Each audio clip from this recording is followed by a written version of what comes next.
Hello, welcome to Liverpool FC News Today channel.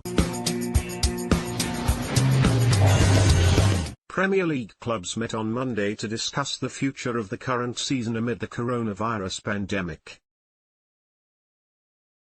Richard Masters emerged from what was described as a more convivial meeting of the 20 Premier League clubs, having quelled the revolution. The Premier League chief executive, still settling into the chair vacated by Richard Scudamore relatively recently, was happy to discuss the threat of not getting this season finished after all.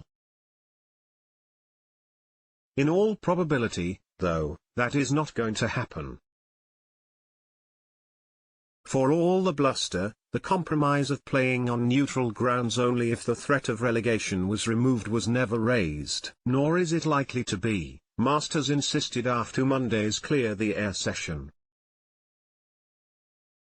Moreover, with Greg Clark spelling out that the FA would insist that relegation happened with or without the final 92 games being played, suddenly the focus of those currently in the bottom three was suddenly on getting those games on. The only question remaining now is where, which brings Masters into war with an adversary whose battle lines have been entrenched against football since before the Premier League even existed.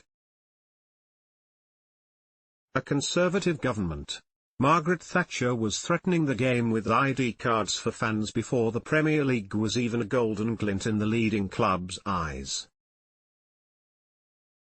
The institutionalized attempt to blame Hillsborough on the hooligans took 3 decades to unravel. Now the worry is that drastic measures are required to stop moronic fans from causing a second spike in the pandemic simply because they cannot help themselves.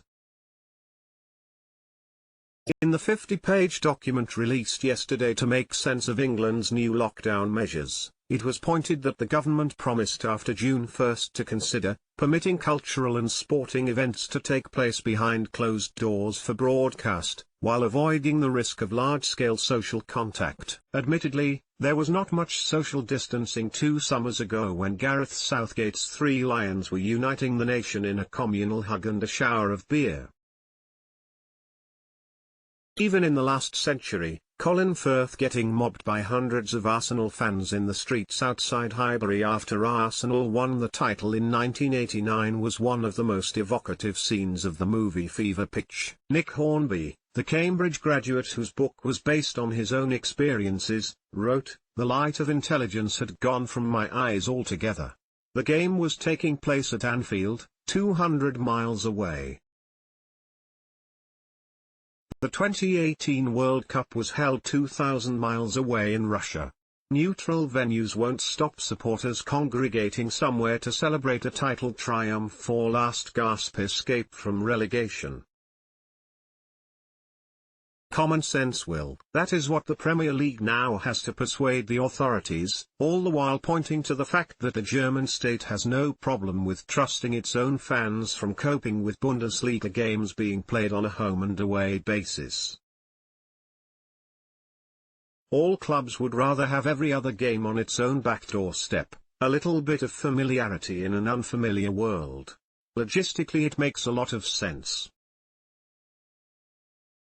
It's clear to see that some clubs feel more strongly about neutral venues than others, Masters said. It is an ongoing dialogue.